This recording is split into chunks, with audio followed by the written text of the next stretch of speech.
Hello, Assalamu alaikum. Dear students, I am Dr. Jamil from the Physiology Department, and my today's lecture is for the second year acid-base physiology, and this acid-base balance chapter is in continuation of the renal physiology, that the physiology of the kidney. So still we are studying the kidney, and this is the last chapter, which is your acid-base balance, in which we are going to study the hydrogen ion and the bicarb ion. Basically, when we study hydrogen ion concentration, simultaneously we have to study the bicarbs, because these two ions, they are titrated with each other, and we have to study these two simultaneously. So this acid base, here acid means hydrogen ion, here base means bicarb ions, and we have to keep, our body have to keep a balance between these two things, the acids and the bases. And this acid base balance is the balance between the hydrogen ion and the bicarb ions. Hydrogen, the positive ions, and the bases, which are the negative ions. Now, the normal hydrogen ion concentration in the body is approximately 40 nanomole per liter. And if you want to write down it, it's a very small 0.00004 nanomole. That means if you will put 4 zeros after the point and then put the 4, and this is the normal quantity of your hydrogen ion in the body. And this sort of the, if you want to write down this one, it's a bit difficult for us to write down this one. So we are going to change this thing. We write down, or we want to write down this normal hydrogen concentration. Instead of writing 40 nanomole, we express it in the form of pH, which is a negative log of the hydrogen ion concentration.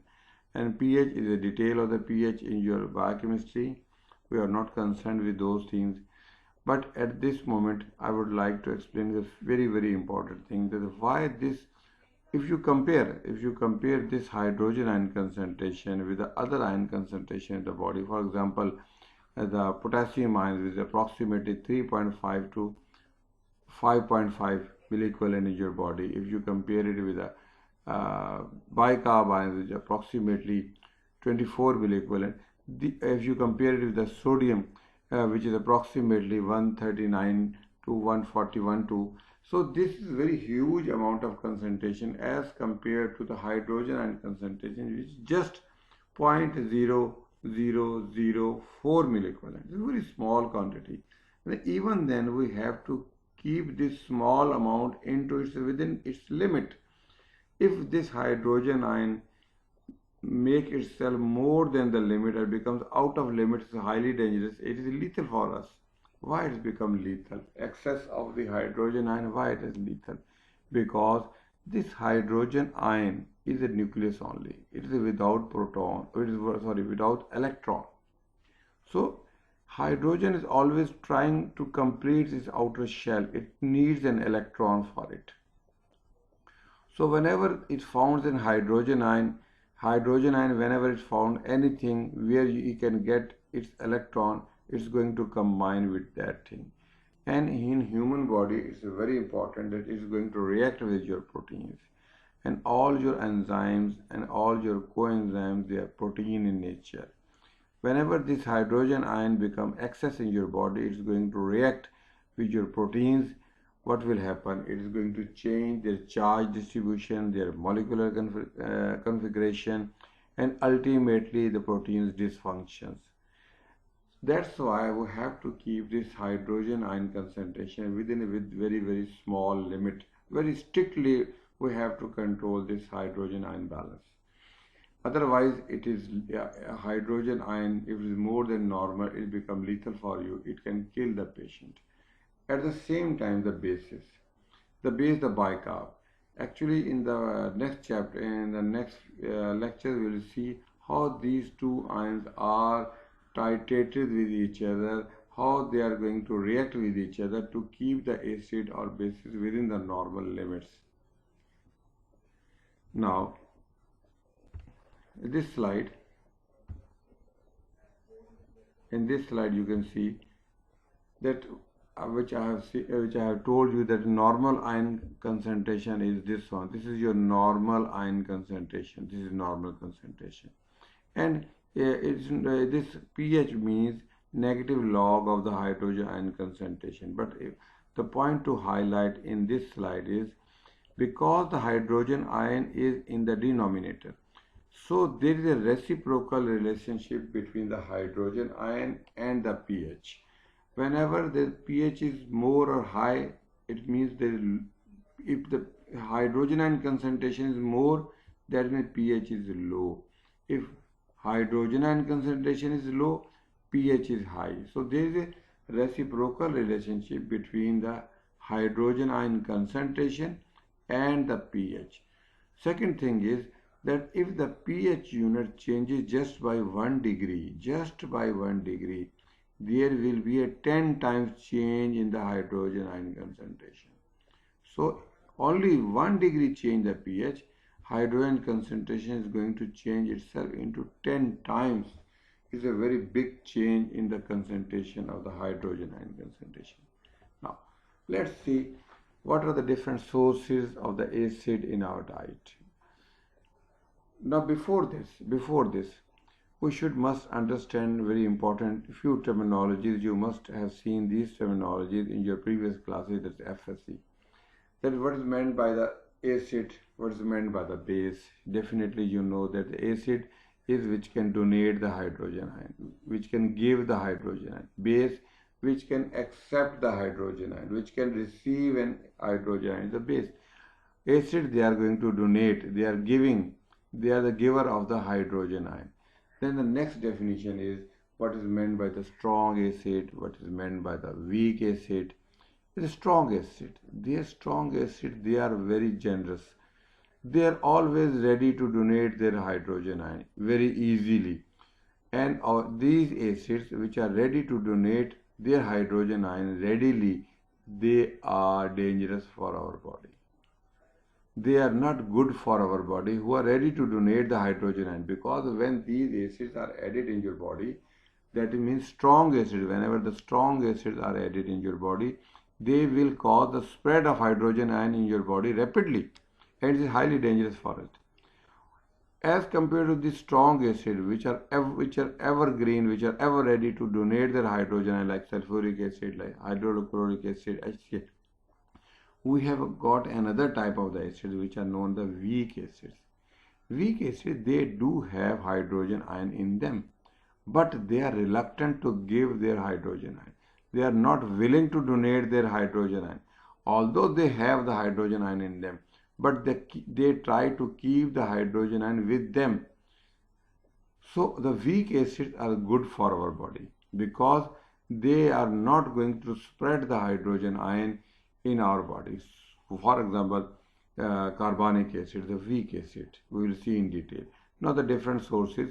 Here you have got the sulfuric acid, which is coming from amino acids like cysteine, cysteine, methionine. These are the different amino acids which contain the sulfuric acid. Similarly, we have got the HCl, not concerned this one. We have got the HCl, which is also present, the histidine, arginine, lysine. These are the amino acids which contain the HCl. Similarly, we have got the phosphoric acid in the phosphoproteins, and then there are some acids which are produced in your body by the metabolism. Example is the lactate and the acetoacetic acids. Then another acid are which are known as the ketone bodies, that is the beta hydroxybutyric acid ketone bodies. This is one of the ketone bodies, and the uric acid. These are the proteins, these are the acids which are produced in our body during the metabolism. Then again, very important point to understand that if there is a loss of base from your body, if there is a loss of base, for example, a patient having the diarrhea, he is going to lose the water along with the bicarbs in the stool, bicarb ion HCO3. Bicarb ion is a base. When patient is going to lose the bicarb ion, that means it is an addition of acid in your body. It is considered, although there is no addition. For example, I give you an example that 100 students are sitting in your class, 50 are the boys and 50 are the girls. And if the 50 boys, they leave out the classroom, 50 boys, 50 students, female girls there, and if from the 50 boys, 25 boys leave out the class, although there is no addition of girls in your class, but still now the quantity of the girls become more than the boys. That's the relatively, you can say, explanation. So whenever there is a loss of a bicarb from your body, it is considered as an increase in the acid in your body. Then different sources of the basis. For example, a very good explanation and very good example is the fruits, citrates, isocitrates, and milk. Milk is also there. Then amino acid, glutamate, aspartate, they are the sources of the base from in your body. Now, another terminology before going to a further discussion. You must understand the few terminology. That is the dissociation constant of an acid. That is known as the pK. Here you say the pK. Here is the pK. Written over here the pK. This is the dissociation constant of the acid. What is meant by this one? So if you suppose if you take a glass of water and if you pour an HCl, 2 spoons of HCl in that glass of water, then whole of this 2 spoons of the HCl in the water is not going to dissociate into H and the Cl. Some of the HCl will remain in the compact form and some of the HCl is going to dissociate into H and Cl. So the ratio between the dissociated form and the compact form is known as the pK. So again I am going to repeating, this is the compact between the compact form and the ingredients. That is, this is the dissociated form, H and Cl, this is a compact form. If you take the ratio between these two, this is known as the dissociation constant. Another term which is known as the conjugate base. That is, if this is an acid, if it is going to dissociate, one is the positive form, other is the negative form. This negative part is known as the conjugate base of this acid. Here is the acid, this is the conjugate base of this acid. Here the HCl is the conjugate base of this hydrogen. Then, whenever, before going into the further details of all these things, you must understand a very sequence of the process is going to occur in your body. Unfortunately, if you add an acid in your body, actually we are going to concentrate more toward the acid. Why? Because we are heading towards the acidosis. We are always moving towards the acidosis. We are not moving towards the alkalosis normally. Why we are moving towards the acidosis? Because we are taking acids in the form of proteins in our diet. That's why we are towards the acidosis. We are a step forward towards acidosis. That's why we are concentrating more and more on the acids. So whenever you take an extra acid in your diet, fortunately or unfortunately, what happens in your body? There are certain line of defenses present in your body. The first line of defense to neutralize that extra acid is your buffer system. Buffers. Buffers, what is meant by the buffer? Different definitions from your previous FAC, you may have heard that buffer is going to neutralize the pH. Buffer is trying to resist in the change in pH. But here in the renal physiology, you must understand one very important definition. That buffer is you can say is a combination of different things which converts a strong acid into a weak acid. Buffers, they are converting a strong acid into a weak acid. Because strong acids, they are dangerous for it. Weak acids, they are good for it. And buffer are doing the job that they are converting the strong acids into a weak acid. So whenever the acids, they are added in your body, the first line of defense is your buffer system, which is trying to neutralize that acid. Now again, one very important point to keep in mind, that it is not the responsibility of the buffers to eradicate or to remove the hydrogen ion from the body. Removal of hydrogen ion from the body is the responsibility of the lungs or the kidneys, which is the next line of defense. So first line of defense against the acid is your buffer system. Second line of defense is your lungs, that is the respiratory system. This is the second line of defense. And the third line of defense is the kidneys, the renal system, which is going to do very important, as you can say, work against the excess acid in your body and the removal of the acid in different forms. So we will take step by step. First we will discuss the first line of defense against your excess of the acid in your body. That is the buffer system. We have got different buffers in our body. One of them is known as the bicarb buffer. Then we will study the proteins, and out of proteins, the hemoglobin is a very good buffer protein which is acting as a buffer in our body. Hemoglobin. Actually, all the proteins, they can act as a buffer. Proteins, they are neutral substances. They can donate hydrogen and they can accept the hydrogen. This is from the biochemistry. But proteins at this stage, you must understand, they are acting as a buffer. And out of proteins, very important protein in our body is the hemoglobin present in your RBC. Is the acting as a buffer for the hydrogen ion. But the proteins, they cannot remove the hydrogen ion from the body.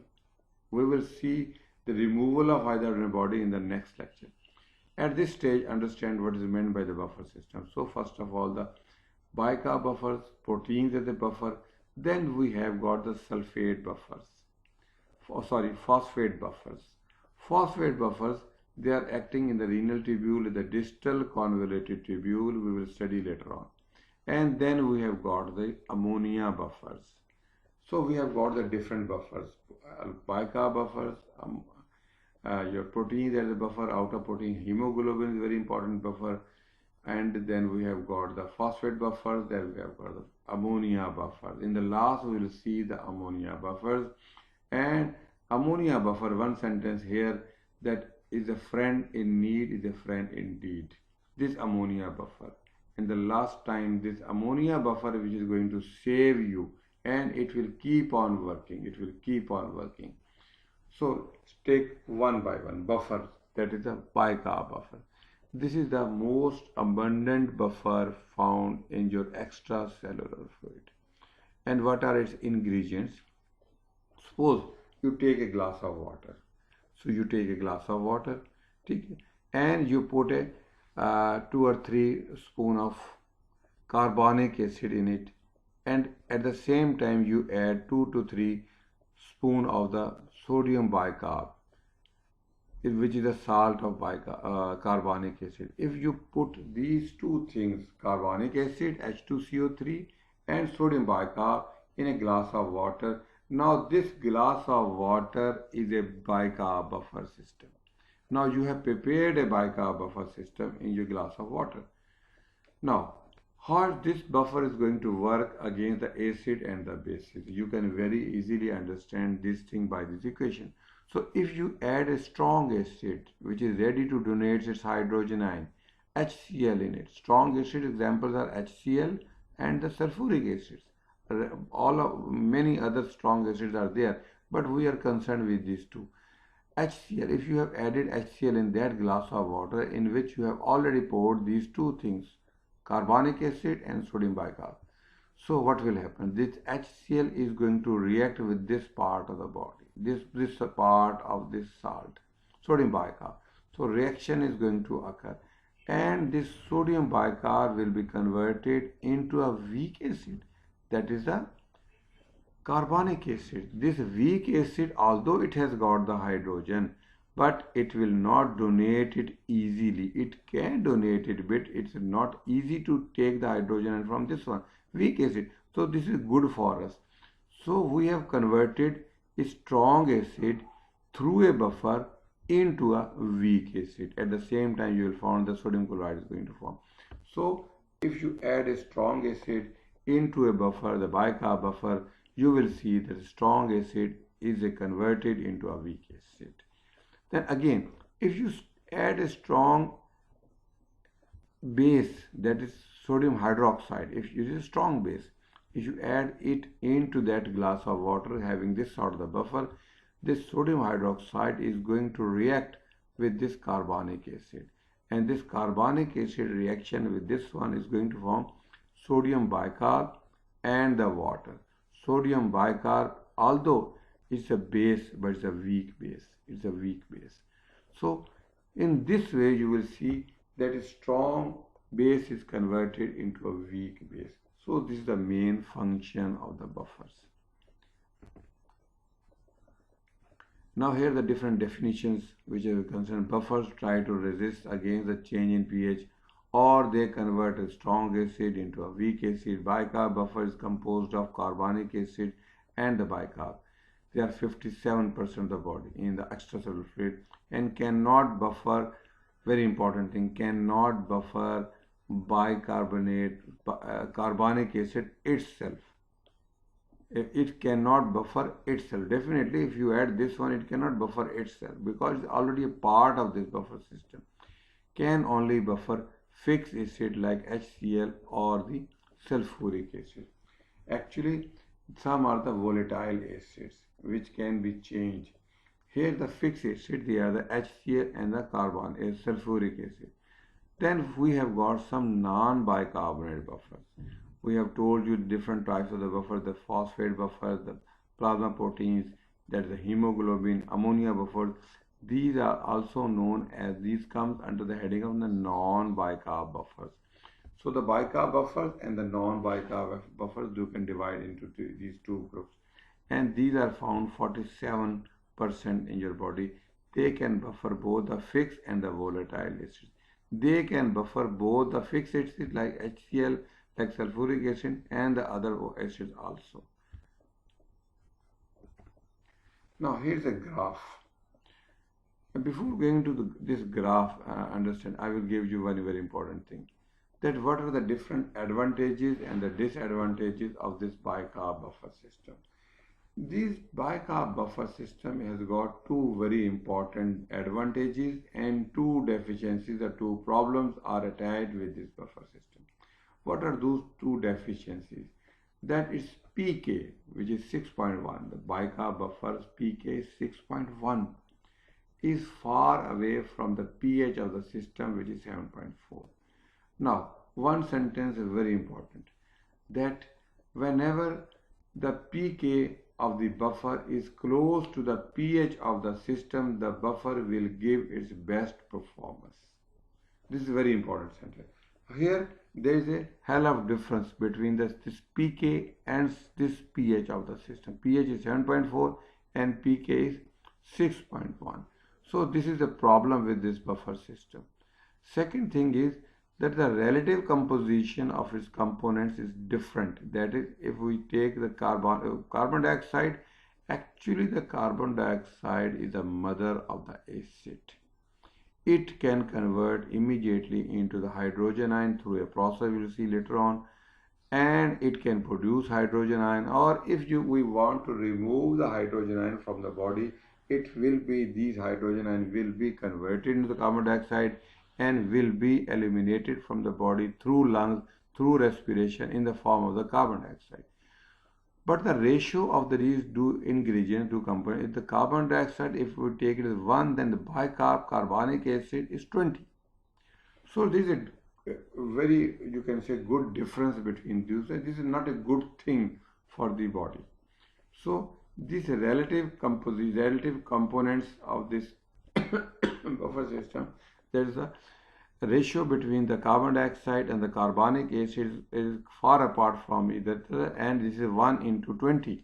So again, this is not good for the this bicarb buffer system. But despite of these two deficiencies, still bicarb system is very fast acting and very good line of defense. You can say the first line of defense against the addition of the acid in the body. Again, this is a very good thing. Now, two very important disadvantages. And I would like to add one sentence that these two advantages, they are going to overshadow the disadvantages. So these advantages, they are so better for the body that we can forget easily the two deficiencies. Now what are these two advantages? That is, its quantity in the body is much more. For 57% is present. So for the working of a buffer system, you need in a huge quantity. If the quantity is less, you cannot be operable there. So nature has provided a huge quantity, 57% in your extracellular fluid. Because of this excess, because of this extra presence of this bicarb, it becomes very, very efficient, or it's highly advantageous for the body. Second thing, which is again very important, that the components of this bicarb system, that the carbon dioxide and the bicarb, HCO3, these two are operated or regulated by the two different systems, two different organs.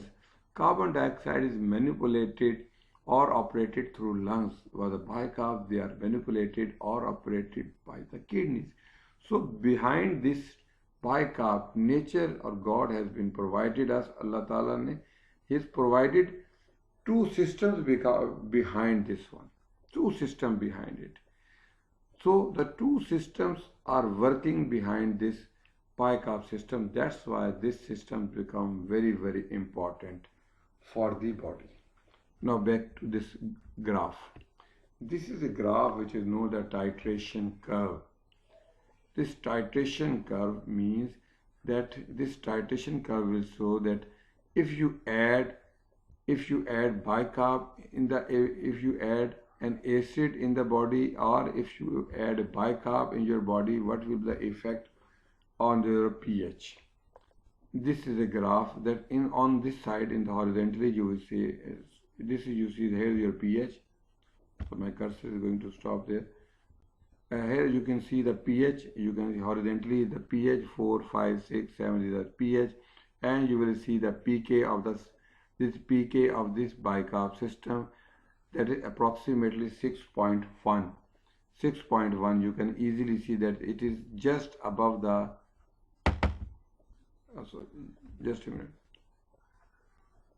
I could found my cursor, but you can easily see that the pK is just, if you move forward toward the 7, 6.1, you will move above, you will see the pK of this system, pK of this buffer system, that is 6.1. And the other red point on this red line, it is the buffer system line. The red line, if you move above, you will see the normal operating point or normal pH of the body, that is 7.4.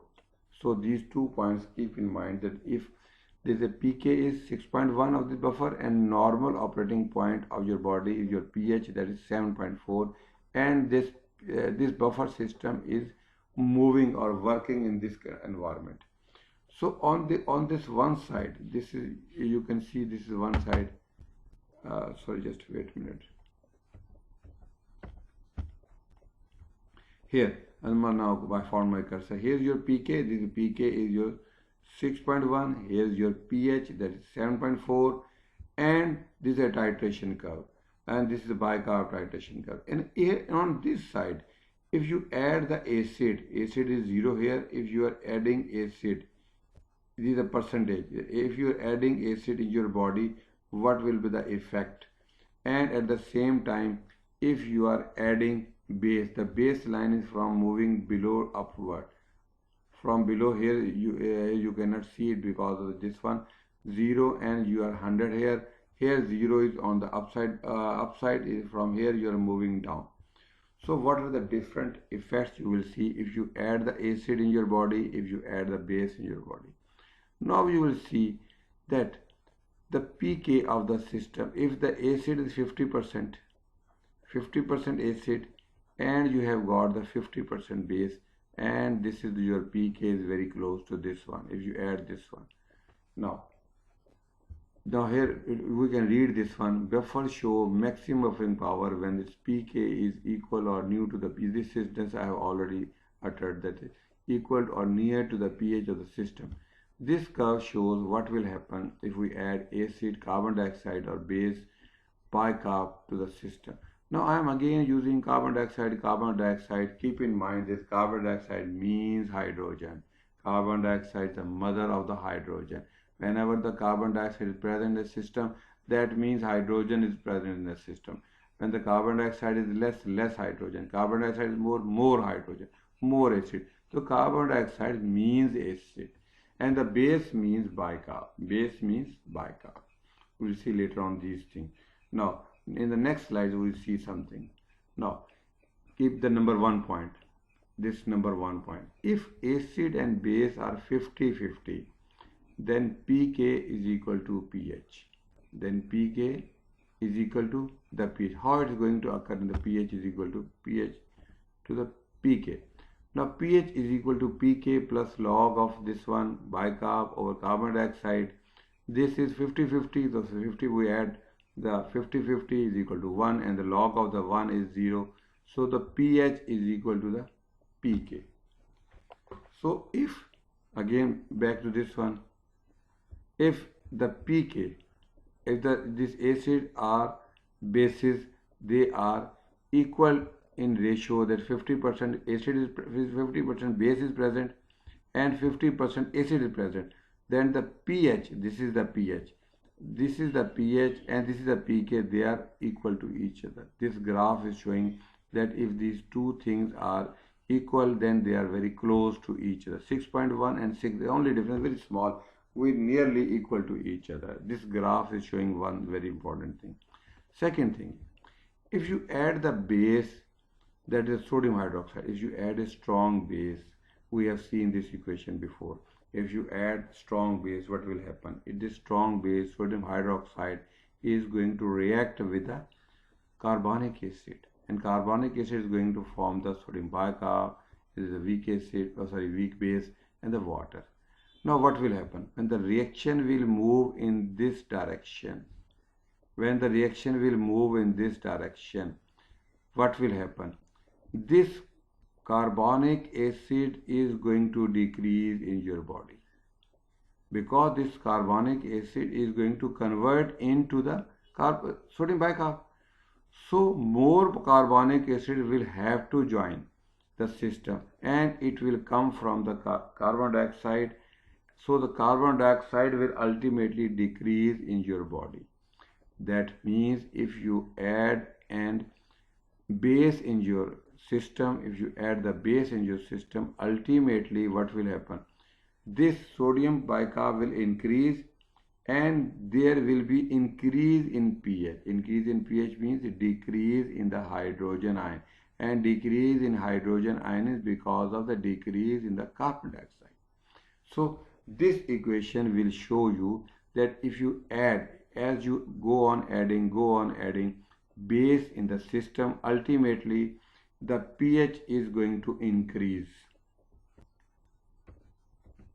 So here you see that if you are adding, this is you are adding base from here, from down to upward.